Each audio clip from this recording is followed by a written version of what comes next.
Hello hi नमस्कार जय Jagannath welcome to my YouTube channel explore with प्यार स्वागत जनाऊँ सांग मैंने मोर आउ एक नुआ शॉर्ट ब्लॉग रे तो सांग मैंने आज आम बाहरी आपण मैंने शुणी थे उग्रतारा माँ उग्रतारा शक्तिपीठ आमर खोर्धा डिस्ट्रिक्ट रे आसुची तो आज आम प्लान करूँ जीवु शक्तिपीठ माँ पाखु तो चलतु मुझे देखा माँ उग्रतारा पीठ केमिति जीवे कोठी जीवे पूरा वीडियो रे मुझे निश्चित भाव में जनइबी सो कीप वाचिंग। तो डेरी न करी मो मोटरसाइकिल धरी मु बाहरी पड़ली इंफोसिटी रे दीदी आ जीजू मत वेट करके अच्छा सेठू आम मिसिकी जीवु। तो सांग मैंने मुझे फाइनाली पहुँची जाइए आम इंफोसिटी व्हाइट हाउस रे आ गाड़ी आमर से रेडी अच्छी देखो आपन को चलतु जीवा। रास्ता रे जीवा समय रे आमको बरमुंडा पाखरु लगी जाइथिला भारी जाम आपण माने देखि पारुथिबे कहीं खंडगिरी फ्लाईओवर आज बंद थिला तो सब डाइवर्ट होगी तले जाऊले से एत सारा जाम लगी तो बहुत कष्ट आम से जाम रु पाखापाखि गोटे घंटा पर आम से जाम रु बाहर पुणी फांका रास्ता को पलि आसिलु। टांगी चांदपुर अंचल अधिष्ठित देवी होउछंदी माँ उग्रतारा। ओडिशा रे थिबा अनेक शक्तिपीठ मध्यरु माँ उग्रतारा शक्तिपीठ अन्यतम। माँ का दर्शन पाई आपण को भुवनेश्वर रु बालुगाँ जीवा रास्ता रे भुवनेश्वर रु ठीक 55 किलोमीटर पर तार बाम पटरे पड़ी थाए माँ को मंदिर को जीवार रास्ता। मैं सही बोर्ड पाखरु नेइथिलु लेफ्ट टर्न गोटे फ्लाईओवर तले तले आम लेफ्ट साइड रे ही आगू माड़ी चललु।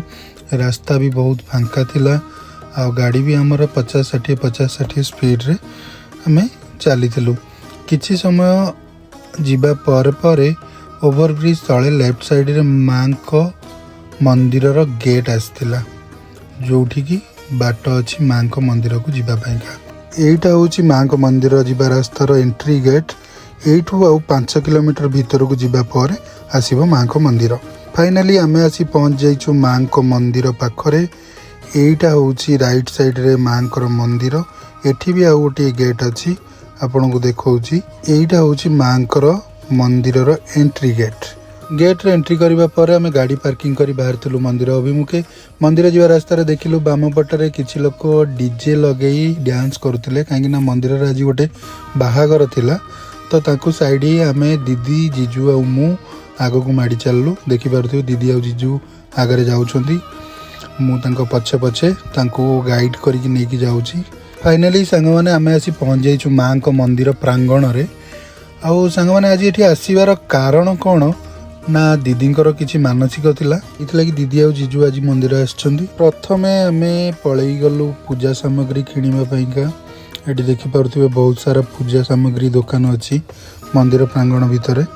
तो प्रथमे आमे पूजा पईका सब जिंस किनु नडिया कदली भोगराग चूड़ा घसा ए सब जिंस आमे किनी आम पूजा थाली रेडी कलु तापर चललु मंदिर भीतर को। सांग माने मंदिर रो दृश्य थिला किछि एमिति मु आपन को देखौची। मंदिरटी बहुत सुंदर दिसुथिला बहुत पुराना मंदिर मध्य मु सेठी लोक मान को पचारिकी बुझिली।